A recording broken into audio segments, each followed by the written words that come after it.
Hello good morning, जोहार, मैं संजय और आप देख रहे हैं न्यूज झारखंड। समय हो चला है झारखंड की खबरों को जानने का, उनसे अपडेट होने का।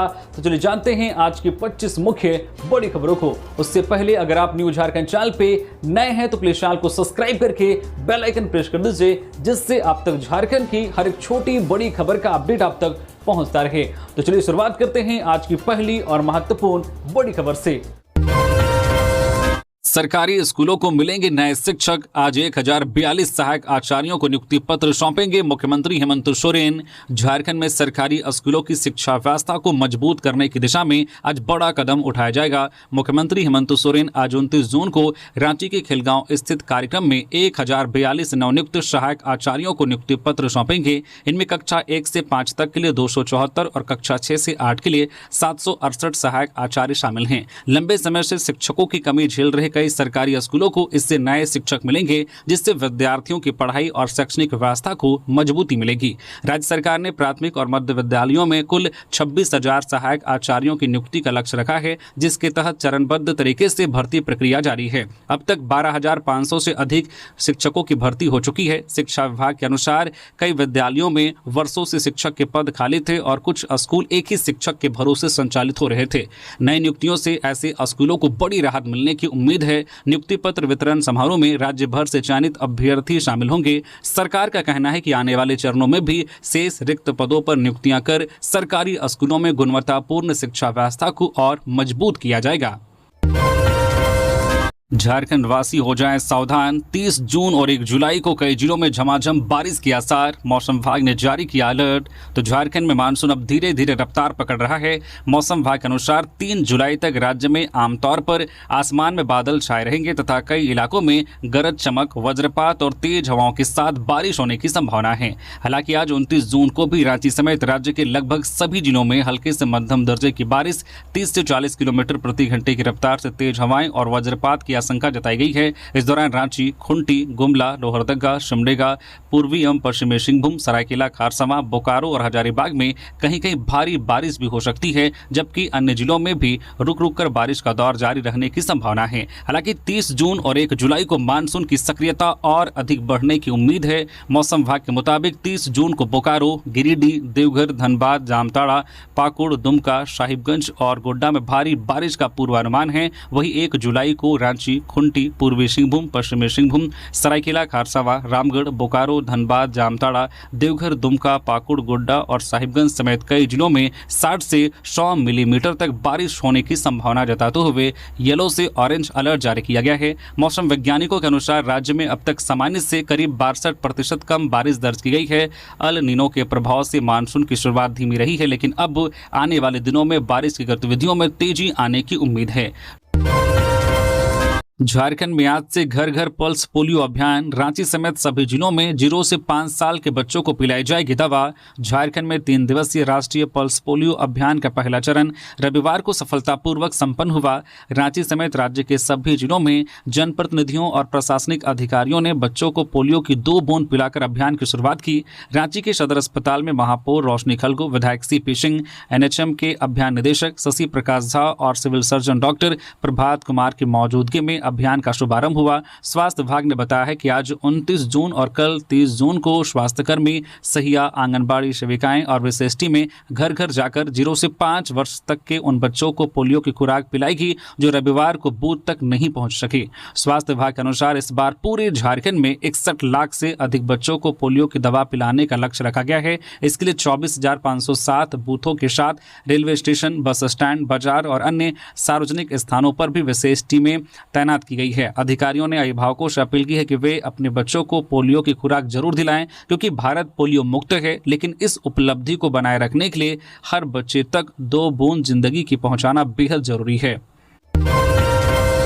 ओडिशा में दर्दनाक सड़क हादसा, झारखंड के 2 युवकों की मौत, गांव में पसरा मातम। ओडिशा के केओंझर जिले के बरिया थाना क्षेत्र अंतर्गत चंपुआ बाउंसुली मुख्य मार्ग पर रविवार को हुए भीषण सड़क हादसे में झारखंड के पश्चिमी सिंहभूम जिले के 2 युवकों की दर्दनाक मौत हो गई। गिद्धिबाद गांव के पास कार और बाइक की आमने सामने की जोरदार टक्कर में बाइक सवार दोनों युवकों ने मौके पर ही दम तोड़ दिया, जबकि कार में सवार एक महिला घायल हो गई। मृतकों की पहचान जगन्नाथपुर थाना क्षेत्र के नरसिंहपुर गाँव निवासी निवासी शालेश गोप और रमेश गोप के रूप में हुई है। हादसे की खबर मिलते ही परिजन चंपुआ अस्पताल पहुंचे, जहां शवों की पहचान के बाद परिवार में कोहराम मच गया। इस दर्दनाक हादसे के बाद पश्चिमी सिंहभूम के नरसिंहपुर गांव में मातम पसरा हुआ है। सूचना मिलते ही बरिया थाना पुलिस मौके पर पहुंची और दोनों वाहनों को जब्त कर शवों को पोस्टमार्टम के लिए चंपुआ अस्पताल भेज दिया। प्रारंभिक जांच में हादसे की वजह तेज रफ्तार और आमने सामने की टक्कर मानी जा रही है। पुलिस पूरे मामले की जांच कर रही है और पोस्टमार्टम रिपोर्ट व जांच के आधार पर आगे की कार्रवाई की जाएगी। साहिबगंज में बंद खदान में डूबने से किशोर की मौत, दोस्तों के साथ नहाने गया था सुमन। साहिबगंज के मिर्जा चौकी थाना क्षेत्र स्थित 20 नंबर बंद खदान में रविवार को नहाने के दौरान 17 वर्षीय सुमन चौधरी की डूबने से मौत हो गई। महादेवरन गांव निवासी सुमन अपने दोस्तों के साथ खदान में नहाने गया था। इस दौरान वह गहरे पानी में चला गया। दोस्तों ने उसे बचाने की कोशिश की लेकिन सफलता नहीं मिली। सूचना मिलने पर स्थानीय लोगों ने काफी मशक्कत के बाद उसे बाहर निकाला, लेकिन तब तक उसकी मौत हो चुकी थी। इस घटना के बाद परिवार में कोहराम मच गया। सुमन अपने माता पिता का इकलौता बेटा था। उसकी मौत से पूरे गांव में शोक का माहौल है। स्थानीय लोगों ने बंद पड़ी खदानों की घेराबंदी, चेतावनी बोर्ड लगाने और सुरक्षा व्यवस्था मजबूत करने की मांग की है ताकि भविष्य में ऐसे हादसों को रोका जा सके। वही सूचना मिलने के बाद मिर्जा चौकी थाना पुलिस मौके पर पहुंचकर मामले की जांच में जुट गई है। रांची में परिसीमन पर सर्वदलीय बैठक, आदिवासी अधिकार और आरक्षित सीटों की सुरक्षा पर जोर। रांची प्रेस क्लब में रविवार को प्रस्तावित लोकसभा और विधानसभा निर्वाचन क्षेत्रों के परिसीमन को लेकर सर्वदलीय बैठक आयोजित की गई। बैठक में विभिन्न राजनीतिक दलों, सामाजिक संगठनों, शिक्षाविदों और आदिवासी समाज के प्रतिनिधियों ने हिस्सा लेकर अनुसूचित जनजातियों के राजनीतिक प्रतिनिधित्व और संवैधानिक अधिकारों पर चर्चा की। बैठक की अध्यक्षता पूर्व मंत्री बंधु तिर्की ने की। उन्होंने कहा कि यदि परिसीमन के कारण एसटी आरक्षित लोकसभा और विधानसभा सीटों में कटौती की गई तो आदिवासी समाज लोकतांत्रिक तरीके से इसका विरोध करेगा। साथ ही उन्होंने 2 अगस्त को रांची में प्रस्तावित आदिवासी एकता महाजुटान रैली में अधिक से अधिक लोगों से शामिल होने की अपील की है। बैठक में मौजूद वक्ताओं ने कहा कि परिसीमन की प्रक्रिया संविधान की मूल भावना, 5वीं अनुसूची, पेशा कानून और आदिवासी समाज के संवैधानिक अधिकारों को ध्यान में रखकर की जानी चाहिए। उन्होंने मांग की है कि अनुसूचित जनजातियों के लिए आरक्षित सीटों में किसी भी तरह की कमी न की जाए और यदि सीटों की संख्या बढ़ाई जाती है तो एसटी आरक्षित सीटों में भी समानुपातिक वृद्धि हो। बैठक में सर्वसम्मति से निर्णय लिया गया है कि इस मुद्दे पर सभी राजनीतिक दलों और सामाजिक संगठनों के साथ संवाद जारी रखते हुए आदिवासी अधिकारों की रक्षा के लिए साझा रणनीति तैयार की जाएगी। चाईबासा में दिल दहला देने वाली वारदात, गर्भवती भाभी और 8 साल की भतीजी की कुल्हाड़ी से हत्या, देवर गिरफ्तार। पश्चिमी सिंहभूम जिले के मंझारी थाना क्षेत्र के मारिया साई टोला में शनिवार दोपहर दिल दहला देने वाली वारदात सामने आई है। नशे की हालत में देवर ने अपनी गर्भवती भाभी नानिका बिरवा और उनकी 8 वर्षीय बेटी शर्मिला बिरवा की कुल्हाड़ी से काटकर हत्या कर दी। घटना के समय महिला का पति दखल सिंह बिरवा खेत में काम करने गया था। बताया जा रहा है कि पारिवारिक विवाद के बाद आरोपी रमाय बिरवा ने गुस्से में वारदात को अंजाम दिया। जब पति घर पहुंचे तो आरोपी ने उस पर भी हमला करने की कोशिश की, जबकि बीच बचाव करने आए एक ग्रामीण को भी घायल कर दिया। घटना के बाद पूरे इलाके में सनसनी फैल गई। सूचना मिलते ही पुलिस मौके पर पहुंची और दोनों शवों को पोस्टमार्टम के लिए भेज दिया। इसके बाद रविवार सुबह पुलिस ने जंगल में छापेमारी कर आरोपी रमाय बिरवा को गिरफ्तार कर लिया। उसकी निशानदेही पर हत्या प्रयुक्त कुल्हाड़ी भी बरामद कर ली गई। पुलिस ने मामला दर्ज कर जांच शुरू कर दी है। प्रारंभिक जांच में पारिवारिक विवाद और आरोपी के नशे में होने को घटना की मुख्य वजह माना जा रहा है। सीएम हेमंत सोरेन ने परिवार संग जोन्हा फॉल में बिताए सुकून के पल, प्रकृति की खूबसूरती का लिया आनंद। झारखंड के मुख्यमंत्री हेमंत सोरेन ने रविवार को अपनी व्यस्त दिनचर्या से समय निकालकर पत्नी कल्पना मुर्मू सोरेन के साथ जोन्हा फॉल का दौरा किया। हरे भरे जंगलों और मनमोहक जलप्रपात के बीच उन्होंने परिवार के साथ सुकून भरे पल बिताए। इस दौरान मुख्यमंत्री ने स्थानीय लोगों से मुलाकात की, फलों का स्वाद लिया और झारखंड की प्राकृतिक सुंदरता को करीब से महसूस किया। उन्होंने कहा कि व्यस्त जीवन के बीच प्रकृति के बीच बिताया गया समय नई ऊर्जा देता है। मुख्यमंत्री ने सोशल मीडिया पर अपने अनुभव साझा करते हुए लिखा है कि जोन्हा फॉल की निर्मल जलधारा, घने जंगलों की हरियाली और पहाड़ों का शांत वातावरण झारखंड की अनमोल धरोहर है। उन्होंने कहा है कि राज्य की प्राकृतिक संपदा पर्यटन की अपार संभावनाओं से भरपूर है और इसे संरक्षित व प्रोत्साहित करना सभी की जिम्मेदारी है। मुख्यमंत्री की यह यात्रा अब सोशल मीडिया पर भी चर्चा का विषय बनी हुई है। मैया सम्मान योजना के लाभुक रहे सतर्क, फर्जी कॉल कर साइबर ठगी की कोशिश, प्रशासन ने जारी किया अलर्ट। बोकारो के पिंडराजोरा क्षेत्र में मैया सम्मान योजना के लाभुकों को निशाना बनाकर साइबर ठगी की कोशिश का मामला सामने आया है। रविवार को कई महिलाओं के पास 70 24 88 74 55 नंबर से कॉल कर खुद को सरकारी अधिकारी बताया गया और सत्यापन में गड़बड़ी का झांसा देकर आधार कार्ड की जानकारी व रुपए मांगे गए। ठगों ने दावा किया है कि जानकारी नहीं देने पर योजना की अगली किस्त रोक दी जाएगी, जिससे महिलाओं में दहशत फैल गई। मामले की जानकारी मिलने पर चास के वीडियो प्रदीप कुमार ने इसे पूरी तरह से फर्जी बताते हुए लाभुकों को सतर्क रहने की अपील की है। उन्होंने स्पष्ट किया है कि सरकार या प्रखंड कार्यालय कभी भी फोन पर आधार, बैंक विवरण, ओटीपी या पैसे नहीं मांगता। प्रशासन ने लोगों से अपील की है कि किसी भी संदिग्ध कॉल पर व्यक्तिगत जानकारी साझा न करें और ऐसे मामलों की सूचना तुरंत स्थानीय पुलिस, प्रखंड कार्यालय या राष्ट्रीय साइबर हेल्पलाइन 1930 पर दें। चतरा में शादी की खुशियां मातम में बदली, डीजे वाहन पलटने से युवक की मौत, 3 घायल। चतरा जिले के हंटरगंज पांडेपुरा मुख्य मार्ग स्थित कारनी मोड़ के पास रविवार सुबह एक दर्दनाक सड़क हादसे में शादी की खुशियां मातम में बदल गई। डीजे वाहन अनियंत्रित होकर पलट गया, जिससे उस पर सवार 20 वर्षीय अभिषेक कुमार की मौके पर ही मौत हो गई, जबकि हेमंत कुमार, रोशन कुमार और विकास कुमार गंभीर रूप से घायल हो गए। सूचना मिलते ही पुलिस मौके पर पहुंची और सभी घायलों को हंटरगंज सामुदायिक स्वास्थ्य केंद्र पहुंचाया, जहां डॉक्टरों ने अभिषेक को मृत घोषित कर दिया। परिजनों के अनुसार चारों युवक प्रतापपुर थाना क्षेत्र के घोड़दौड़ गांव से पांडेपुरा स्थित पेट्रोल पंप पर डीजे वाहन में तेल भरवाने जा रहे थे। इसी दौरान वाहन कारनी मोड़ के पास अनियंत्रित होकर पलट गई। गंभीर रूप से घायल हेमंत कुमार को बेहतर इलाज के लिए मगध मेडिकल कॉलेज एवं अस्पताल गया रेफर किया गया है। पुलिस ने मामले की जांच शुरू कर दी है, जबकि हादसे के बाद मृतक के परिवार में कोहराम मचा हुआ है। वॉच टावर निरीक्षण के दौरान वज्रपात, फॉरेस्ट गार्ड की मौत, 2 वनकर्मी घायल। रांची जिले के सोनाहातू थाना क्षेत्र स्थित खुंटी वन प्रमंडल में रविवार को वज्रपात की चपेट में आने से फॉरेस्ट गार्ड रोशन श्रीवास्तव की मौत हो गई, जबकि 2 अन्य वनकर्मी घायल हो गए। वन विभाग की टीम हाथियों की गतिविधियों पर निगरानी के लिए काला महादेव के पास बन रहे वॉच टावर का निरीक्षण करने गई थी। इस दौरान अचानक मौसम खराब हुआ और तेज बारिश के बीच बिजली गिरने से तीनों उसकी चपेट में आ गए। घायलों को स्थानीय लोगों की मदद से सोनाहातू सामुदायिक स्वास्थ्य केंद्र पहुंचाया गया। वहां से रोशन श्रीवास्तव को बेहतर इलाज के लिए रिम्स रेफर किया गया, लेकिन इलाज के दौरान उनकी मौत हो गई। वहीं 2 घायल वनकर्मी का इलाज जारी है और उनकी हालत खतरे से बाहर बताई जा रही है। घटना के बाद वन विभाग में शोक का माहौल है, जबकि प्रशासन ने लोगों से खराब मौसम के दौरान खुले स्थानों पर जाने से बचने की अपील की है।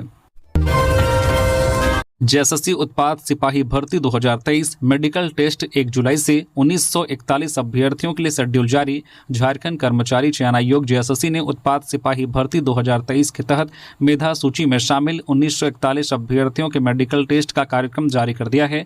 मेडिकल जांच 1 जुलाई से 14 जुलाई 2026 तक रांची के सदर अस्पताल के ऑडिटोरियम में होगी। आयोग के अनुसार प्रतिदिन तय संख्या में अभ्यर्थियों की जाँच की जाएगी। जो उम्मीदवार निर्धारित तिथि पर शामिल नहीं हो पाएंगे उन्हें 17 और 18 जुलाई को अंतिम अवसर दिया जाएगा। इसके बाद दस्तावेज सत्यापन की प्रक्रिया पूरी कर अंतिम चयन सूची जारी की जाएगी। मेडिकल जांच झारखंड राज्य पुलिस नियुक्ति नियमावली के तहत चयन पर्षद की निगरानी में होगी। मेडिकल में आयोग घोषित होने पर अभ्यर्थी 20 और 21 जुलाई को रिम्स में अपेक्स मेडिकल बोर्ड के समक्ष पुनः जांच के लिए अपील कर सकेंगे, जिसका निर्णय अंतिम होगा। गौरतलब है कि इस भर्ती के तहत 583 उत्पाद सिपाही पदों पर नियुक्ति होनी है। आयोग ने सभी अभ्यर्थियों से निर्धारित तिथि पर आवश्यक दस्तावेजों के साथ समय पर उपस्थित होने की अपील की है। मानसून की बारिश में टपकती है छत, हर रात डर के साए में जिंदगी। गोड्डा में पक्के घर की आस में 2 परिवार।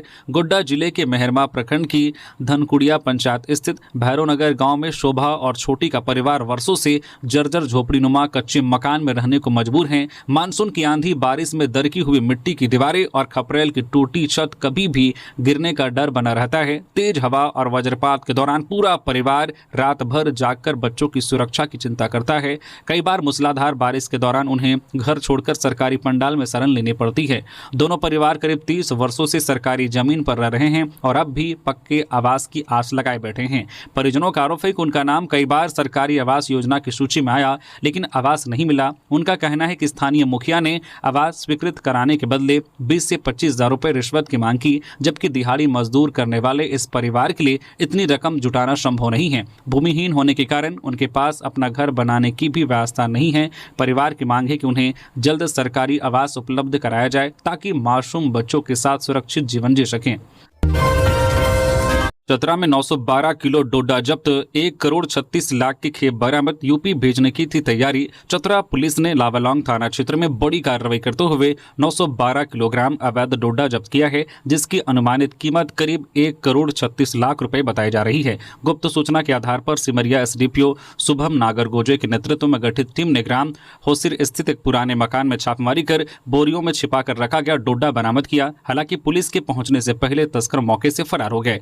मौके से आरोपी का बैंक पासबुक भी जब्त किया गया है। प्रारंभिक जांच में सामने आया है कि यह खेप लावालौंग, मनातू और पलामू के रास्ते उत्तर प्रदेश भेजी जानी थी। इस मामले में एनडीपीएस एक्ट की विभिन्न धाराओं के तहत केस दर्ज कर फरार तस्करों की तलाश में लगातार छापेमारी की जा रही है। प्रेस कॉन्फ्रेंस में एसडीपीओ शुभम नागरगोजे ने कहा कि जिले में नशे के कारोबार के खिलाफ जीरो टॉलरेंस की नीति अपनाई गई है और किसी भी कीमत पर मादक पदार्थों की कीमत बर्दाश्त नहीं की जाएगी। इस बड़ी कार्रवाई के बाद इलाके में हड़कंप मच गया है।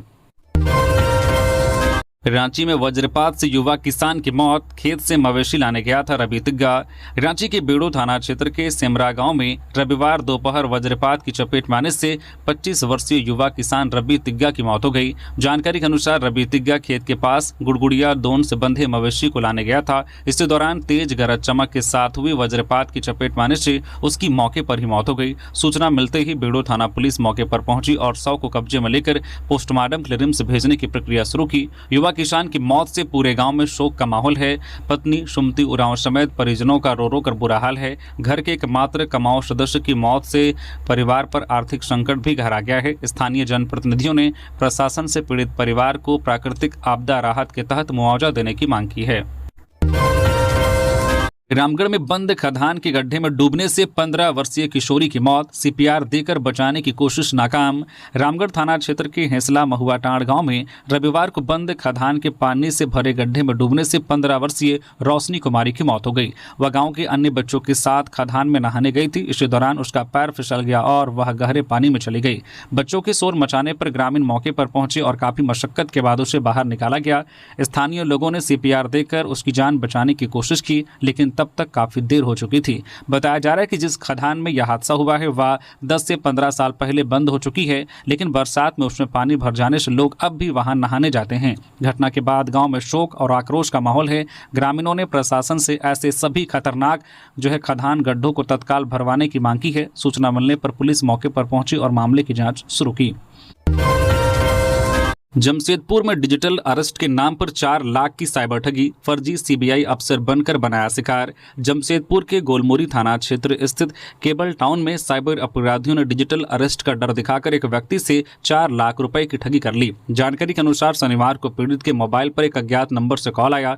ठगों ने खुद को सीबीआई का वरिष्ठ अधिकारी बताते हुए आधार कार्ड और अन्य दस्तावेजों में गड़बड़ी का दावा किया और गैर जमानती धाराओं में कार्रवाई की धमकी दी। इसके बाद पुलिस की वर्दी में वीडियो कॉल कर घंटों तक पीड़ित को दबाव में रखा। गिरफ्तारी और बरामदगी के डर से पीड़ित ने बताया कि बैंक खातों में 4 लाख रुपए ट्रांसफर कर दिए। बाद में ठगी का एहसास होने पर उसने साइबर थाने में शिकायत दर्ज कराई। मामला दर्ज होने के बाद साइबर थाना पुलिस मोबाइल नंबरों और बैंक खातों के आधार पर आरोपियों की तलाश में जुट गई है। पुलिस ने लोगों से अपील की है कि कोई भी सरकारी एजेंसी या पुलिस फोन या वीडियो कॉल पर धमकी देकर पैसे नहीं मांगती। साथ ही स्पष्ट किया गया है कि डिजिटल अरेस्ट नाम की कोई कानूनी प्रक्रिया नहीं होती। किसी भी संदिग्ध कॉल पर तुरंत कॉल काटे और राष्ट्रीय साइबर अपराध हेल्पलाइन 1930 पर शिकायत दर्ज कराने की सलाह दी गई है।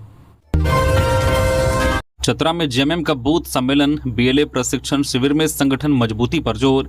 चतरा कॉलेज के मल्टीपर्पज हॉल में रविवार को झारखंड मुक्ति मोर्चा जेएमएम की जिला समिति की ओर से बूथ सम्मेलन सह बीएलए प्रशिक्षण शिविर का आयोजन किया गया। कार्यक्रम में केंद्रीय महासचिव सह प्रवक्ता विनोद कुमार पांडे मुख्य अतिथि के रूप में शामिल हुए। उन्होंने विशेष गहन पुनरीक्षण एसआईआर की प्रक्रिया, बीएलए 2 की भूमिका और बूथ स्तर पर संगठन की जिम्मेदारियों पर विस्तार से जानकारी देते हुए कार्यकर्ताओं से पूरी निष्ठा और जिम्मेदारी के साथ अपने दायित्वों का निर्वहन करने का आह्वान किया।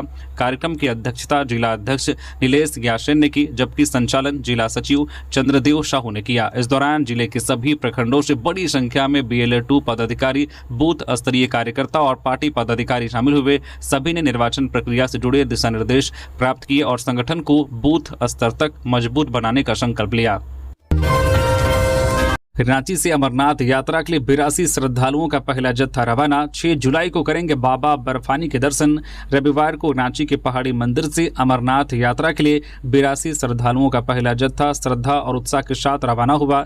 यात्रा दल को तिलक लगाकर और अंग वस्त्र भेंट कर शुभकामनाओं के साथ विदा किया गया। सभी श्रद्धालु पहले मूरी पहुंचेंगे, जहां से ट्रेन के जरिए जम्मू रवाना होंगे। यात्रा का नेतृत्व मनोज कुमार जायसवाल कर रहे हैं, जो पिछले 34 वर्षों से लगातार बाबा अमरनाथ की यात्रा कर रहे हैं। जिन श्रद्धालुओं का पहले से पंजीकरण नहीं हो सका है, उनका पंजीकरण जम्मू में कराया जाएगा। इसके बाद 3 जुलाई को जत्था बाबा अमरनाथ गुफा के लिए रवाना होगा और 6 जुलाई को बाबा बर्फानी के दर्शन करेगा। अमरनाथ यात्रा के दौरान श्रद्धालु श्रीनगर के खीर भवानी मंदिर, जम्मू के रघुनाथ मंदिर, माता वैष्णो देवी धाम और अमृतसर के स्वर्ण मंदिर में भी दर्शन करेंगे। यात्रा पर रवाना होने से पहले श्रद्धालुओं ने झारखंड की सुख समृद्धि, राज्य के विकास और सभी लोगों के खुशहाल जीवन की कामना की है। वहीं 2 जुलाई को विमान से भी श्रद्धालुओं का एक अन्य दल अमरनाथ यात्रा के लिए रवाना होगा। आयोजकों ने सभी श्रद्धालुओं की सुरक्षित और सफल यात्रा के लिए बाबा भोलेनाथ से प्रार्थना की है। जमशेदपुर में ब्रेन मलेरिया को लेकर प्रशासन अलर्ट। डीसी ने अस्पतालों का किया निरीक्षण। पूर्वी सिंहभूम के पोटका प्रखंड में ब्रेन मलेरिया के बढ़ते मामलों को देखते हुए जिला प्रशासन पूरी तरह से अलर्ट हो गया है। उपायुक्त राजीव रंजन ने एमजीएम मेडिकल कॉलेज अस्पताल और सदर अस्पताल का निरीक्षण कर भर्ती मरीजों और उनके परिजनों से मुलाकात की तथा इलाज की व्यवस्था का जायजा लिया। उन्होंने डॉक्टरों और अस्पताल प्रबंधन को निर्देश दिया है कि मरीजों के उपचार में किसी भी प्रकार की लापरवाही न हो और दवा, जाँच, बेड, सलाइन व अन्य जरूरी सुविधाएं हर हाल में उपलब्ध कराई जाए। उपायुक्त ने बताया कि फिलहाल सभी भर्ती मरीजों की स्थिति स्थिर है और विशेषज्ञ डॉक्टरों की टीम लगातार निगरानी कर रही है। पोटका के प्रभावित गांवों में स्वास्थ्य विभाग की टीम घर घर जाकर सर्वे, मलेरिया जांच और दवा वितरण का अभियान चला रही है। साथ ही लोगों को मच्छरदानी के उपयोग और साफ सफाई के प्रति जागरूक किया जा रहा है। उपायुक्त ने नागरिकों से अपील की है कि तेज बुखार, ठंड लगना या मलेरिया जैसे लक्षण दिखने पर स्वयं दवा लेने के बजाय तुरंत नजदीकी सरकारी स्वास्थ्य केंद्र में जाकर जांच कराएं और चिकित्सकों की सलाह के अनुसार ही इलाज कराएं। सऊदी अरब में बोकारो के प्रवासी सार्मिक की सड़क हादसे में मौत। 100 वतन लाने की परिवार ने लगाई गुहार। झारखंड के बोकारो जिले के केतवारी गांव निवासी 41 वर्षीय प्रवासी सार्मिक स्वतंत्र महतो की 25 जून को सऊदी अरब में सड़क हादसे में मौत हो गई। स्वतंत्र वहां एक कंपनी में ट्रक चालक के रूप में कार्यरत थे और 26 नवंबर 2024 को रोजगार के लिए सऊदी अरब गए थे। उनकी मौत की खबर मिलते ही परिवार पर दुखों का पहाड़ टूट पड़ा। स्वतंत्र अपने पीछे एक बेटी और 2 बेटों को छोड़ गए हैं। रविवार को प्रवासी कार्मिकों के हित में काम करने वाले सिकंदर अली परिवार से मिले और सरकार से पार्थिव शरीर को जल्द भारत लाने की मांग की। परिजनों ने सरकार से स्वतंत्र का शव वापस लाकर सम्मानपूर्वक अंतिम संस्कार कराने और परिवार को जो आर्थिक सहायता देने की मांग की है। सिकंदर अली ने कहा कि विदेशों में झारखंड के प्रवासी कार्मिकों की मौत और परेशानी के मामले लगातार सामने आते रहे हैं। उन्होंने कहा कि यदि राज्य में युवाओं को पर्याप्त रोजगार मिले तो उन्हें मजबूरी में विदेश जाकर जोखिम भरी परिस्थितियों में काम नहीं करना पड़ेगा। सिमडेगा का मजदूर हैदराबाद में लापता, पत्नी ने थाना में दर्ज कराई गुमशुदगी। सिमडेगा जिले के कोलेबिरा थाना क्षेत्र के भंवर पहाड़ गांव निवासी दुर्गा सिंह के हैदराबाद में रहस्यमय ढंग से लापता होने का मामला सामने आया है। जानकारी के अनुसार दुर्गा सिंह 22 जून को गांव के अन्य मजदूरों के साथ रोजगार के लिए हैदराबाद स्थित एक निजी इंफ्रा कंपनी में काम करने गए थे और 24 जून को वहां पहुंचे। बाजार में जरूरी सामान खरीदने के दौरान वह अपने साथियों से अलग हो गए, जिसके बाद से उनका कोई पता नहीं चल सका। काफी खोजबीन के बावजूद उनका सुराग नहीं मिला और उनका मोबाइल फोन भी बंद आ रहा है। दुर्गा सिंह की पत्नी सुधनी देवी ने कोलेबिरा थाना में लिखित आवेदन देकर पति की गुमशुदगी दर्ज कराई है और जल्द तलाश की मांग की है। पुलिस ने मामला दर्ज कर जांच शुरू कर दी है। वही घटना के बाद परिजनों की चिंता बढ़ गई है और वे सुरक्षित वापसी की उम्मीद लगाए बैठे हैं। ट्रेन में हथियार लहराने वाला युवक गिरफ्तार। कोडरमा स्टेशन पर आरपीएफ जीआरपी की बड़ी कार्रवाई। धनबाद गया रेलखंड पर रविवार को कोडरमा स्टेशन पर आरपीएफ और जीआरपी की संयुक्त टीम ने ट्रेन में हथियार लहराकर यात्रियों को धमकाने वाले एक युवक को गिरफ्तार कर लिया। आरपीएफ को रेल मदद के जरिए सूचना मिली थी कि आनंद विहार हटिया एक्सप्रेस के B1 कोच में एक व्यक्ति शराब के नशे में पिस्टल दिखाकर यात्रियों को डरा रहा है। ट्रेन के कोडरमा पहुंचते ही टीम ने कोच को घेर लिया। आरोपी ने पकड़ने के दौरान जवानों के साथ हाथापाई भी की। की, लेकिन काफी मशक्कत के बाद उसे काबू में कर लिया गया। तलाशी में आरोपी के पास से एक पिस्टल, मैगजीन में लोड 6 कारतूस और अलग से 18 जिंदा कारतूस बरामद हुए। पूछताछ में उसकी पहचान उत्तर प्रदेश के प्रतापगढ़ निवासी 32 वर्षीय दिवाकर सिंह के रूप में हुई है। उसने खुद को सिक्योरिटी गार्ड बताया। जीआरपी ने आरोपी के खिलाफ बीएनएस एक्ट, रेलवे एक्ट और आर्म्स एक्ट के तहत मामला दर्ज कर उसे न्यायालय में पेश करते हुए जेल भेज दिया। बोकारो में 3 हिस्सों में बटा हाथियों का झुंड, कई गांवों में अलर्ट, जंगल पहुंचे डीएफओ। बोकारो जिले में जंगली हाथियों की गतिविधियां तेज होने से वन विभाग अलर्ट मोड में है। करीब 30 हाथियों का झुंड 3 हिस्सों में बट गया है, जिसके बाद प्रभारी डीएफओ संदीप शिंदे समेत वन विभाग के अधिकारी जंगल में कैंप कर स्थिति पर नजर रख रहे हैं। पहले से तैनात 2 क्यूआरटी टीमों के अलावा कुज्जू, हजारीबाग और गोला की टीमों को भी सतर्क रहने के निर्देश दिए गए हैं। महुआडांड, धावड़िया, सिमराबेड़ा, दर्राबेड़ा, कुसुमडी, कानीडी, गागा, टीकाहारा, फुटकाडी और कांडेर समेत कई गांवों में अलर्ट जारी किया गया है। प्रभारी डीएफओ ने बताया कि हाथियों के झुंड में 4 गर्भवती हथनियां हैं जो इस दौरान अधिक आक्रामक हो सकती हैं। ऐसे में पहाड़ी क्षेत्रों की तलहटी में रहने वाले लोगों से विशेष सतर्कता बरतने की अपील की गई है। वन विभाग लगातार हाथियों की गतिविधियों पर नजर बनाए हुए हैं और किसी भी आपात स्थिति से निपटने के लिए पूरी तरह से तैयार है। पूर्व सीएम चंपाई सोरेन ने 10 मेधावी संथाली विद्यार्थियों को कंप्यूटर देकर किया सम्मानित। झारखंड के पूर्व सीएम चंपाई सोरेन ने रविवार को झारग्राम जिले के सिल्दा में पश्चिम बंगाल माध्यमिक परीक्षा की संथाली के माध्यम से शीर्ष 10 मेधावी छात्र छात्राओं को कंप्यूटर देकर सम्मानित किया। मौके पर सोरेन ने कहा कि यह पहल आदिवासी विद्यार्थियों को न सिर्फ बेहतर शिक्षा के लिए प्रेरित करेगी, बाकी उन्हें तकनीक के सहारे बाकी दुनिया से जुड़ने में भी मददगार सिद्ध होगी। इस कार्यक्रम में पश्चिम बंगाल के माननीय आदिवासी कल्याण मंत्री खुदीराम टुडू, बिनपुर के माननीय विधायक डॉक्टर प्रणत टुडू, झारग्राम के विधायक लक्ष्मीकांत साव, रायपुर के विधायक क्षेत्र मोहन हासदा, केसियारी के विधायक भद्रा हेमरम समेत कई गण्यमान्य अतिथि, विद्यार्थी एवं बड़ी संख्या में आम लोग शामिल थे। हजारीबाग में मानसिक रूप से दिव्यांग नाबालिग से दुष्कर्म, ग्रामीणों ने आरोपित को दबोच पुलिस के किया हवाले।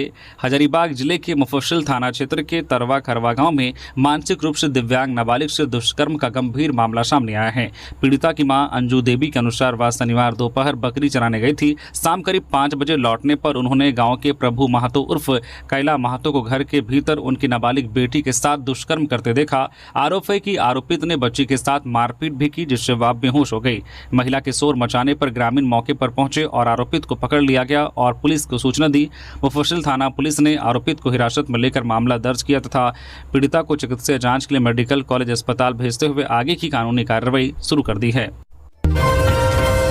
रांची में एसआईआर के विरोध में सामाजिक संगठनों का प्रदर्शन, वोटर लिस्ट से नाम हटाने का लगाया आरोप। राजधानी रांची के अल्बर्ट एक्का चौक पर रविवार को झारखंड जन अधिकार महासभा, यूनाइटेड मिली फोरम, साझा कदम समेत कई सामाजिक संगठनों ने जो एसआईआर के विरोध में प्रदर्शन किया। प्रदर्शनकारियों ने हाथों में बैनर पोस्टर लेकर आरोप लगाया है कि एसआईआर के नाम पर बड़ी संख्या में लोगों के नाम मतदाता सूची से हटाए जा रहे हैं, जिससे उनके मतदान के अधिकार पर असर पड़ रहा है। उनका कहना था कि छोटी छोटी दस्तावेजी कमियों के आधार पर भी लोगों के नाम वोटर लिस्ट से काटे जा रहे हैं, जो लोकतांत्रिक व्यवस्था के खिलाफ है। सामाजिक कार्यकर्ता रिया तुलिका ने कहा है कि मतदाता सूची में सुधार जरूरी है, लेकिन पूरी प्रक्रिया पारदर्शी और निष्पक्ष होनी चाहिए। प्रदर्शनकारियों ने आशंका जताई है कि यदि यह प्रक्रिया बिना उचित जांच के जारी रही तो गरीब, मजदूर और हाशिए पर रहने वाले लोगों का सबसे अधिक नुकसान होगा। उन्होंने मतदाता सूची की पारदर्शिता सुनिश्चित करने और किसी भी मनमानी कार्रवाई पर रोक लगाने की मांग की है। प्रदर्शन के दौरान पुलिस और प्रशासन की मौजूदगी में स्थिति शांतिपूर्ण रही। सामाजिक संगठनों ने चेतावनी दी है कि यदि मतदाताओं के अधिकारों की सुरक्षा सुनिश्चित नहीं की गई तो आंदोलन को और व्यापक बनाया जाएगा। गढ़वा में वज्रपात से 2 बच्चों की मौत, एम्बुलेंस नहीं मिलने पर खाट से पहुंचाए शव। गढ़वा जिले के रंगा थाना क्षेत्र के दुधवल गांव में शनिवार रात आई आंधी तूफान के दौरान वज्रपात की चपेट में आने से 2 बच्चों की मौत हो गई, जबकि एक बच्चा गंभीर रूप से घायल हो गया। मृतकों की पहचान शाहबाज अंसारी और फैजून खातून के रूप में हुई है। परिजनों के अनुसार तेज आंधी के बाद बच्चे घर के आंगन में लगे आम के पेड़ के नीचे गिरे आम चुनने गए थे। इसी दौरान पेड़ पर वज्रपात हो गया, जिसकी चपेट में तीनों बच्चे आ गए। हादसे में 2 बच्चों बच्चों की मौके पर ही मौत हो गई, जबकि घायल बच्चे का अस्पताल में इलाज चल रहा है। हादसे के बाद परिजन बच्चों को रंका सामुदायिक स्वास्थ्य केंद्र ले गए। रविवार सुबह दोनों शवों को पोस्टमार्टम के लिए गढ़वा सदर अस्पताल भेजा जाना था, लेकिन परिजनों का आरोप है कि उन्हें सरकारी एम्बुलेंस नहीं मिली। मजबूर होकर शवों को खाट पर लादकर निजी खर्च पर पिकअप वाहन से सदर अस्पताल पहुंचाना पड़ा। परिजनों ने प्रशासन पर लापरवाही का आरोप लगाते हुए कहा है कि इस दुख की घड़ी में भी उन्हें कोई सरकारी मदद या वाहन उपलब्ध नहीं कराया गया। झारखंड शराब घोटाला केस में पूर्व मंत्री रामेश्वर उरांव और बेटे रोहित को ईडी का समन। झारखंड के कथित शराब घोटाला मामले में प्रवर्तन निदेशालय ईडी ने पूर्व मंत्री और कांग्रेस विधायक डॉक्टर रामेश्वर उरांव, उनके बेटे रोहित उरांव तथा उत्पाद विभाग के सेवानिवृत्त कमिश्नर अमित प्रकाश को पूछताछ के लिए समन जारी किया है। ईडी ने सभी को मामले से जुड़े आवश्यक दस्तावेजों के साथ पेश होने को कहा है। यह मामला पहले एसीबी में दर्ज हुआ था, जिसे टेक ओवर कर ईडी पिछले साल से इसकी जाँच कर रही है। एजेंसी को शक है कि इस मामले में रामेश्वर उरांव और उनके बेटे की भूमिका हो सकती है। ईडी यह भी जांच कर रही है कि छत्तीसगढ़ की कंपनियों को झारखंड में प्रवेश दिलाने में रोहित उरांव की क्या भूमिका रही। इस मामले में वरीय आईएएस अधिकारी विनय कुमार चौबे, उत्पाद विभाग के संयुक्त सचिव गजेंद्र सिंह और कारोबारी विनय सिंह समेत 10 लोगों को नामजद आरोपी बनाया गया है। ईडी पहले ही इस केस में जेल में बंद कुछ आरोपियों से पूछताछ कर चुकी है और अब पूर्व मंत्री व उनके बेटे से पूछताछ के बाद जांच आगे बढ़ने की उम्मीद है। रिम्स की 100 करोड़ से ज्यादा की जमीन घोटाले में बड़ा एक्शन, चर्चित बिल्डर शुभम साबू गिरफ्तार। रांची में रिम्स की 100 करोड़ रुपए से अधिक मूल्य की सरकारी जमीन पर अवैध कब्जे के मामले में एसीबी ने बड़ी कार्रवाई करते हुए चर्चित बिल्डर शुभम साबू को गिरफ्तार किया है। जांच में खुलासा हुआ है कि भूमाफियाओं ने जाली दस्तावेज, फर्जी वंशावली और मृत लोगों को कागजों पर जिंदा दिखाकर रिम्स की 9.65 एकड़ जमीन पर कब्जा कर लिया था। आरोप है कि बिल्डर ने इस जमीन पर अपार्टमेंट बनाने के लिए करीब 14 करोड़ रुपए का निवेश भी किया था। इस पूरे खेल में मोरहाबादी और कोकर मोजा की सरकारी जमीन को निशाना बनाया गया। एसीबी जांच में इस सिंडिकेट का एक और मास्टरमाइंड प्रमोद महतो सामने आया है, जो फिलहाल फरार है। उसके खिलाफ गिरफ्तारी वारंट जारी हो चुका है और एसीबी लगातार छापेमारी कर रही है। प्रमोद महतो ने गिरफ्तारी से बचने के लिए विशेष अदालत में अग्रिम जमानत की अर्जी भी दाखिल की है। एसीबी का कहना है कि मामले की जांच जारी है और आने वाले दिनों में इस जमीन घोटाले से जुड़े कई और बड़े खुलासे हो सकते हैं। जामताड़ा में अवैध खनन पर बड़ी कार्रवाई, गिट्टी लदा हाइवा और 2 बालू ट्रैक्टर जब्त। जामताड़ा में अवैध खनन और परिवहन के खिलाफ प्रशासन ने बड़ी कार्रवाई करते हुए गिट्टी से लदा एक हाइवा और बालू लदे 2 ट्रैक्टर जब्त किए हैं। उपायुक्त आलोक कुमार के निर्देश पर शनिवार देर शाम खनन विभाग और पुलिस की संयुक्त टीम ने विशेष छापेमारी अभियान चलाया। सबसे पहले कोर्ट रोड के पास गिट्टी लदे हाइवा की जाँच की गई, जहाँ चालक वैध कागजात और चालान प्रस्तुत नहीं कर सका। इसके बाद गोपालपुर नदी घाट पर छापेमारी के दौरान अवैध रूप से बालू लोड कर रहे 2 ट्रैक्टर भी जब्त कर लिए गए। कार्रवाई से क्षेत्र के खनन माफियाओं में हड़कंप मच गया। हालांकि खनन टीम को देखते ही ट्रैक्टर चालक और मालिक अंधेरे का फायदा उठाकर मौके से फरार हो गए। जब्त किए गए तीनों वाहनों को जामताड़ा थाना परिसर में रखा गया है। खनन विभाग की शिकायत पर अवैध उत्खनन और परिवहन से संबंधित धाराओं में प्राथमिकी दर्ज कर आगे की कानूनी कार्रवाई शुरू कर दी गई है। जिला प्रशासन ने स्पष्ट किया है कि अवैध खनन के खिलाफ अभियान आगे भी लगातार जारी रहेगा। गढ़वा में दर्दनाक सड़क हादसा, 2.5 साल के मासूम को अज्ञात वाहन ने कुचला, मौके पर मौत। गढ़वा जिले के भंडरिया रमकंडा मुख्य मार्ग पर जो टेढ़ी परास गांव के पास रविवार सुबह एक दर्दनाक सड़क हादसे में 2.5 वर्षीय अंकुश कुमार उर्फ चिंटू की मौत हो गई। जानकारी के अनुसार सुबह करीब 5:30 बजे मासूम घर से आम चुनने के लिए निकला था। इस दौरान रामानुजगंज की ओर से आ रहे एक तेज रफ्तार वाहन ने उसे कुचल दिया। टक्कर इतनी भीषण थी कि बच्चे की मौके पर ही मौत हो गई, जबकि चालक वाहन समेत फरार हो गया। ग्रामीणों ने बताया कि अंकुश की मां 2 साल पहले ही परिवार को छोड़कर कहीं चली गई थी, जबकि पिता दूसरे राज्य में मजदूरी करते हैं। घटना की सूचना पर जब भंडरिया थाना पुलिस मौके पर पहुंची और 100 को पोस्टमार्टम के लिए गढ़वा सदर अस्पताल भेज दिया। पुलिस ने अज्ञात वाहन चालक के खिलाफ मामला दर्ज कर लिया है और उसकी तलाश में सीसीटीवी फुटेज खंगाल रही है। घटना के बाद पूरे गाँव में शोक का माहौल है। बोकारो में अवैध ईंधन कारोबार पर बड़ी कार्रवाई, भारी मात्रा में पेट्रोल, डीजल और एथेनॉल जब्त। बोकारो में अवैध पेट्रोल, डीजल और एथेनॉल के भंडारण के खिलाफ प्रशासन ने बड़ी कार्रवाई करते हुए कई स्थानों पर छापेमारी की। अनुमंडल पदाधिकारी प्रांजल ढाड़ा के नेतृत्व में सेक्टर 12, सिमलदूही और गरगा डैम के पास अभियान चलाया गया। इस दौरान आरबीएस कॉलेज के समीप एक तेल टैंकर और जो ड्रमों से भारी मात्रा में अवैध रूप से रखा पेट्रोल, डीजल बरामद किया गया। वहीं बालीडीह थाना क्षेत्र के सिमलदुही में भी ड्रमों में भारी मात्रा में पेट्रोल, डीजल और एथेनॉल जब्त किया गया। तीसरी छापेमारी गरगा डैम के पास एक झोपड़ी में की गई, जहां से एक छोटा तेल टैंकर, कई खाली ड्रम और अन्य सामग्री बरामद हुई। प्रशासन ने जब्त सभी सामान को कब्जे में लेकर आगे की कार्रवाई शुरू कर दी है। अधिकारियों ने स्पष्ट किया है कि अवैध ईंधन कारोबार के खिलाफ अभियान लगातार जारी रहेगा और इसमें शामिल लोगों पर सख्त कानूनी कार्रवाई की जाएगी। साथ ही आम लोगों से भी अपील की गई है कि वे अवैध पेट्रोल, डीजल या एथेनॉल के भंडारण और बिक्री की जानकारी तुरंत प्रशासन को दें। तो ये थी आज की झारखंड की टॉप बड़ी खबरें। इसी तरह से झारखंड की हर एक छोटी बड़ी खबर देखने के लिए आप न्यूज़ झारखंड चैनल को सब्सक्राइब करके बेल आइकन प्रेस कर दीजिए, जिससे अब तक झारखंड की हर एक छोटी बड़ी खबर का अपडेट आप तक पहुंचता रहे। तो अभी के लिए बस इतना ही, हमें दीजिए इजाजत, फिर मिलते हैं किसी और खबरों के साथ। धन्यवाद।